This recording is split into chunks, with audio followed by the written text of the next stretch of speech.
Hello ladybirds, I'm in the preschool room. You see all the lovely ladybirds behind me? I'm reading one of the preschool's favourite books today. It is Room on the Broom by Donaldson and Axel Scheffler.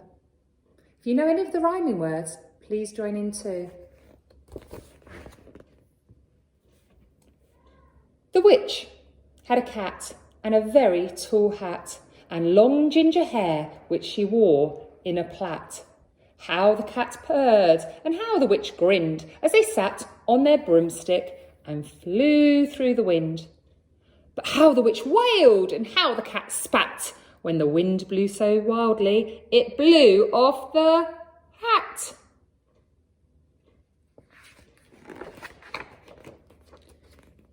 Down! Cried the witch, and they flew to the ground. They searched for the hat, but no hat could be found. Then out of the bushes, on thundering paws, there bounded a dog with the hat in his jaws. He dropped it politely, then eagerly said, as the witch pulled the hat firmly down on her head, "I am a dog, as keen as can be. Is there room on the broom for a dog like me?" "Yes," cried the witch, and the dog clambered on. The witch tapped the broomstick and whoosh, they were gone. Over the fields and forests they flew. The dog wagged his tail and the stormy wind blew. The witch laughed out loud and held on to her hat. But away blew the bow from her long ginger plait. Who's going to find it? Down! Cried the witch, and they flew to the ground. They searched for the bow, but no bow could be found. Then out from the tree, an ear-splitting shriek! There flapped a green bird with the bow in her beak. She dropped it politely and bent her head low, then said, as the witch tied her plait in a bow, "I am a bird as green as can be. Is there room on the broom for a bird like me?" "Yes," cried the witch, so the bird fluttered on. The witch tapped the broomstick and whoosh, they were gone. It's raining now. Over the reeds and the rivers they flew. The birds shrieked with glee and the stormy wind blew. They shot through the sky to the back of beyond.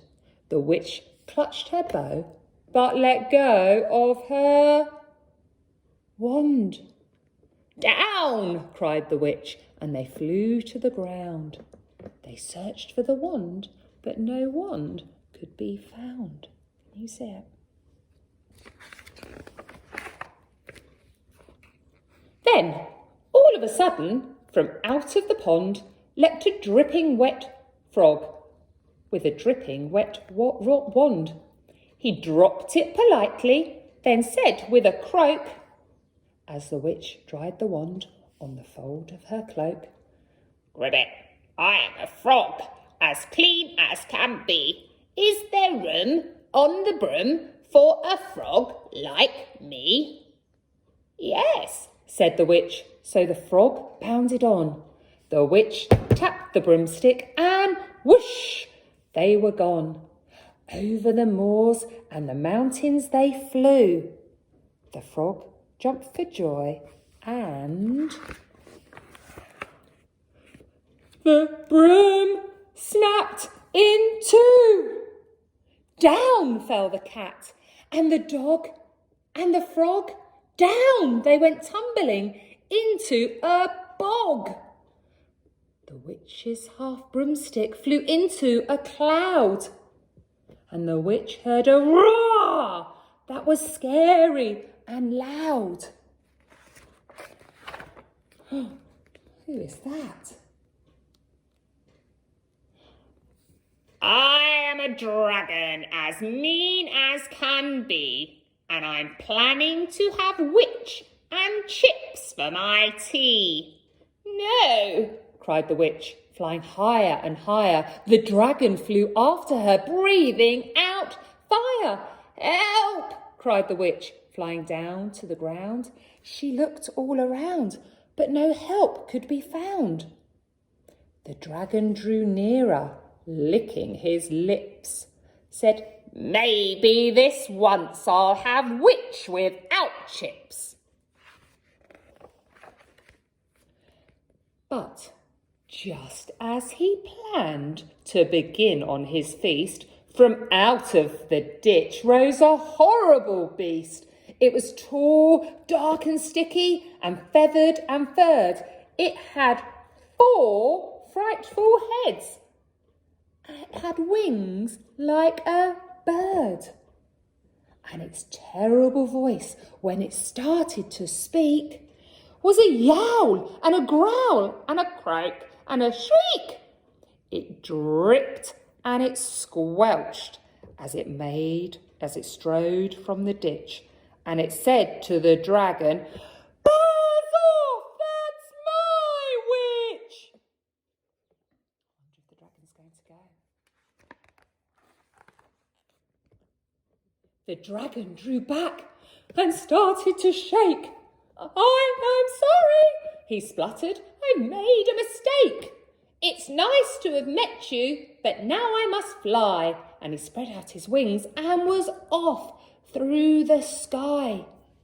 Then down flew the bird, and down jumped the frog. Down jumped the cat. And "Phew," said the dog. And "Thank you, oh thank you," the grateful witch cried. "Without you I'd be in the dragon's inside." You see him flying off. Then she filled up her cauldron and said with a grin, "Find something, everyone, throw something in."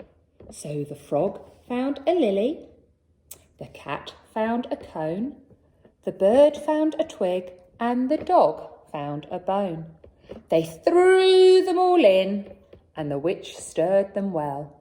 And while she was stirring, she muttered a spell. "Iggity, ziggity, zaggity, zoo." Then out rose a truly magnificent broom, with seats for the witch and the cat and the dog, a nest for the bird, a shower for the frog. "Yes," cried the witch, and they all clambered on. The witch tapped the broomstick and whoosh, they were gone. Can you see all the things in the story that the witch lost? I hope you enjoyed that. I know I did. See you soon.